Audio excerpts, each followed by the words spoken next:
Salam Koin Bank. Hari ini kita bakal ngebahas sesuatu yang sering digunain sama orang-orang, tapi gue punya keyakinan banyak orang-orang yang nggak ngerti itu apa. Sebenarnya harga pasar tuh apa? Misalnya kita mau jual mobil atau kita mau jual rumah, terus habis itu, oh harga pasarnya nggak segitu. Emang harga pasarnya berapa sih? Harga pasar tuh sebenarnya apa sih?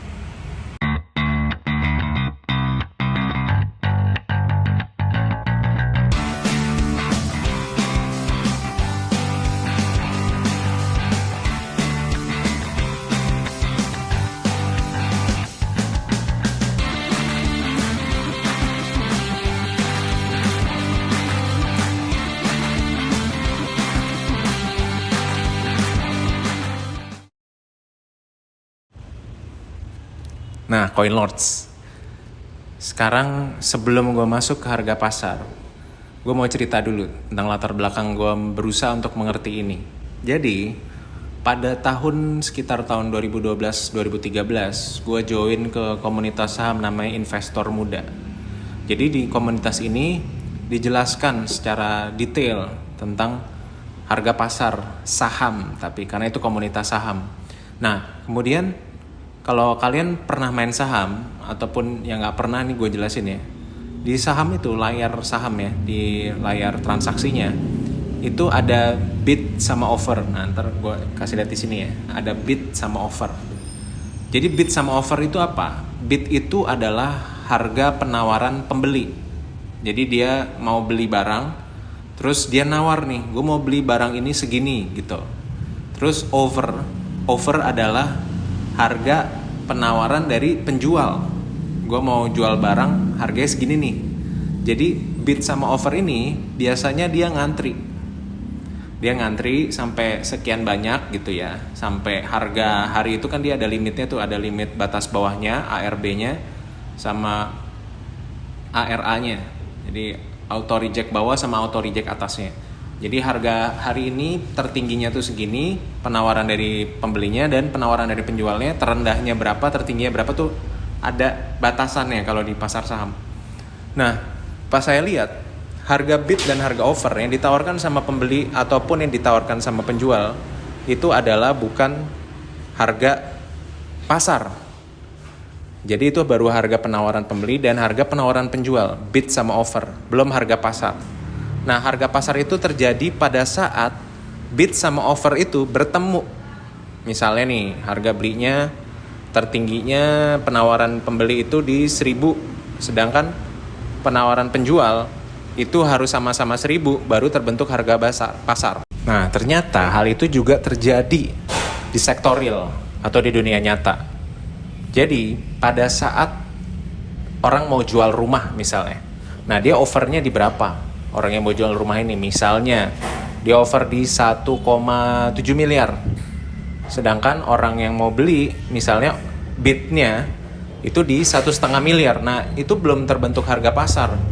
Karena mereka harus bertemu dulu.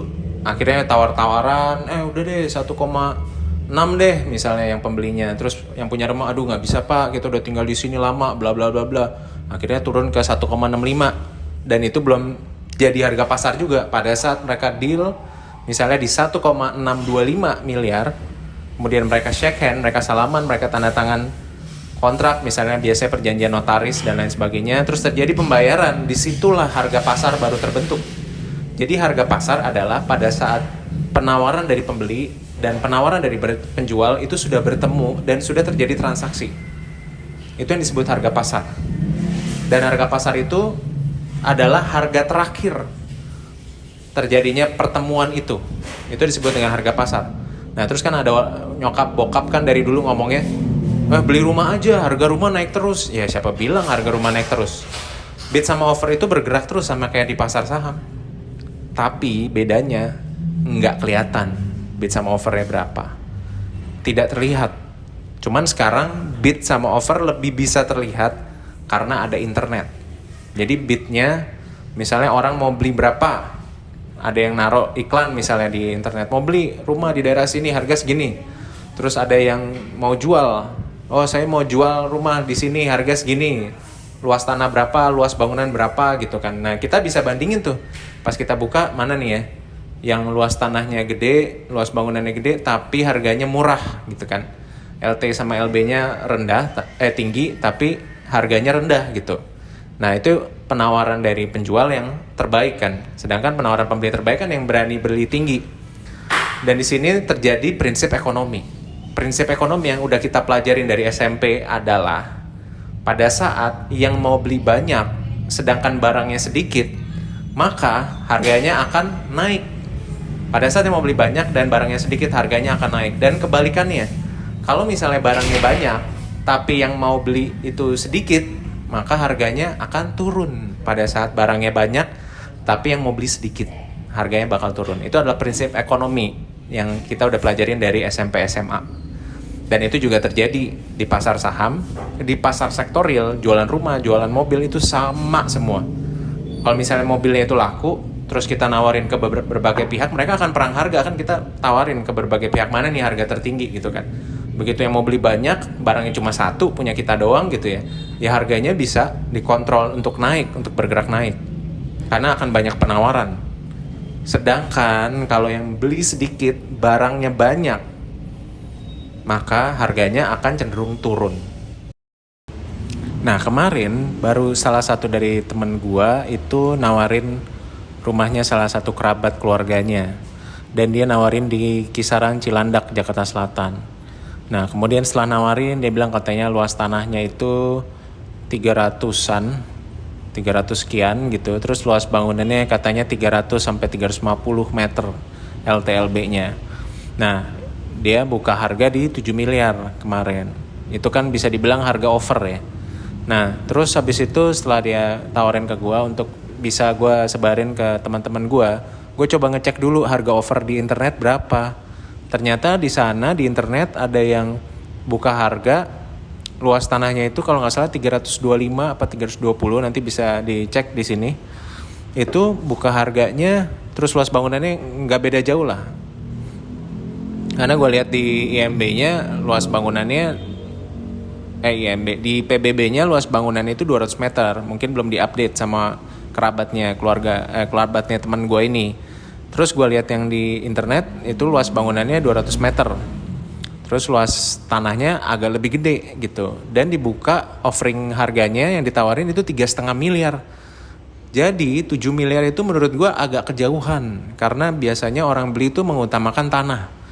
Nah, bangunan kan nanti akan dicek dulu kualitas bangunannya gimana, udah berapa tahun bangunannya, apakah harus renovasi, karena renovasi akhirnya keluar duit lagi di situ gitu. Jadi kalau misalnya mau over, gue udah bilang ke teman gue itu, ini harganya agak harga surga nih, agak ketinggian. Jadi kalau misalnya overnya di harga segini, itu agak sulit lakunya gitu. Dan kalau misalnya harga over kita bisa cek internet, yang agak susah itu harga bidnya, penawaran dari pembeli. Biasanya baru benar-benar ketahuan pada saat ada yang datang ke rumahnya, mau ngelihat rumahnya, kemudian dia mengajukan penawaran. Jadi harga bid itu agak lebih susah ditemukan di internet. Tapi mungkin ada beberapa bid yang keluar, mungkin ngasal, mungkin enggak. Ada yang, mau beli rumah daerah sini dengan budget sekian gitu, luas tanahnya sekian. Tapi agak lebih jarang dibanding harga over. Biasanya lebih banyak penawaran harga penjualan dibandingkan harga pembelian, walaupun tetap bisa dicari di internet gitu. Pembelian offering yang sebenarnya adalah nanti pada saat ada orang yang datang ke rumahnya terus nanya-nanya. Nah, pada saat nanya-nanya, kalau baru nanya-nanya doang, berarti belum jadi harga pasar, harus nunggu sampai deal. Nah, itu adalah salah satu yang kita bisa lakukan sebelum kita jual rumah. Kita harus tahu harga over penjualan itu, harganya yang ditawarin berapa, pada mau jual harga berapa. Terus habis itu kita lihat speknya juga, tanahnya berapa, bangunannya berapa, itu yang harus kita cek. Kemudian sekarang ada yang bilang katanya harga emas naik terus, beli emas aja biar aman gini. Gue setuju, harga emas itu dia mengikuti inflasi. Pada saat harga inflasi naik, maka harga emasnya naik. Kalau inflasinya ternyata stuck, maka harga emasnya juga akan stuck. Pada saat inflasinya ngedrop, deflasi, maka harga emasnya akan turun. Jadi harga emas itu mengikuti dengan perkembangan harga barang, harga-harga barang yang ada di sekitar kita, harga inflasi deflasi yang terjadi di dunia, itu semuanya mempengaruhi harga emas. Tapi di Indonesia tidak cuman harga emas dunia yang mempengaruhi harga emas di sini, tapi ada 3 hal yang mempengaruhi, yaitu harga dolar. Jadi selain harga emas dunia, harga dolarnya. Nah, harga emas dunia ini dihitungnya per troy ounce. Per troy ounce itu kalau nggak salah per 31 gram ya. 1 troy ounce itu 31 gram emas. Dan kalau misalnya harga emas di toko emas di Antam misalnya dalam rupiah, itu per troy ounce-nya dibagi 31 dulu, terus habis itu dikali harga dolar. Harga dolarnya misalnya lagi 15.000 per dolar.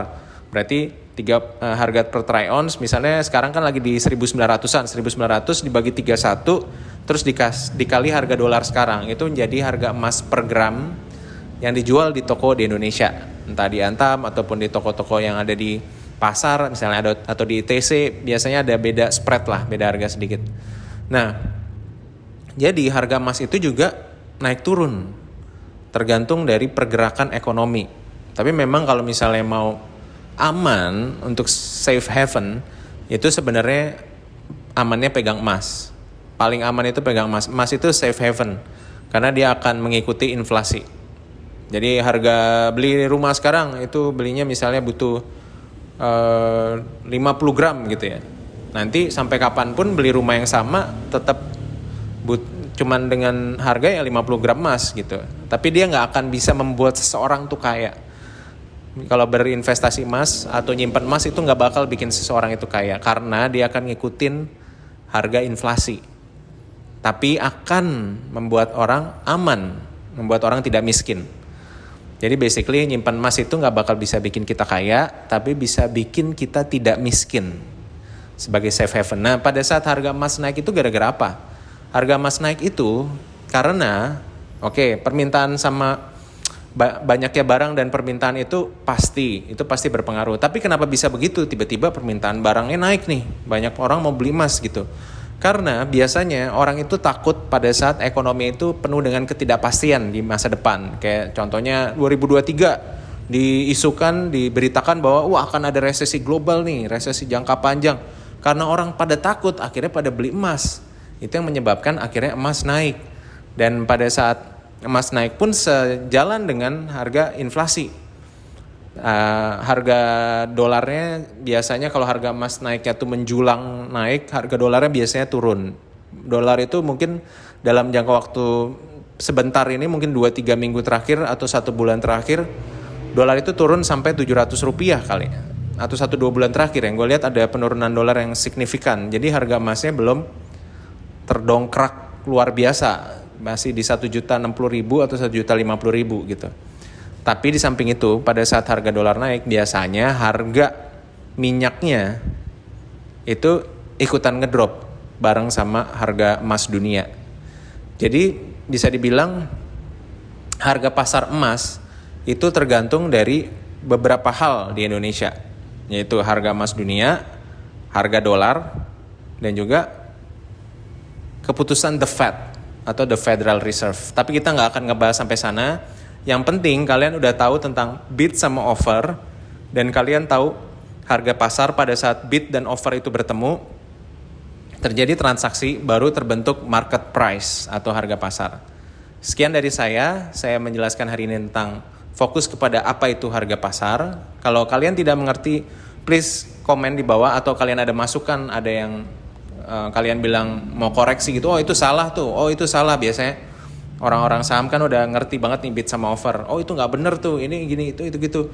Misalnya kalau misalnya mau misalnya koreksi atau mau membenarkan apa yang saya nyatakan, boleh tulis di kolom komentar, kemudian klik subscribe dan juga klik like, dan bisa share ke teman-teman supaya video ini bisa bermanfaat buat orang-orang di sekitar. Sekian dari saya Mr. Coinbank. Salam Coinbank.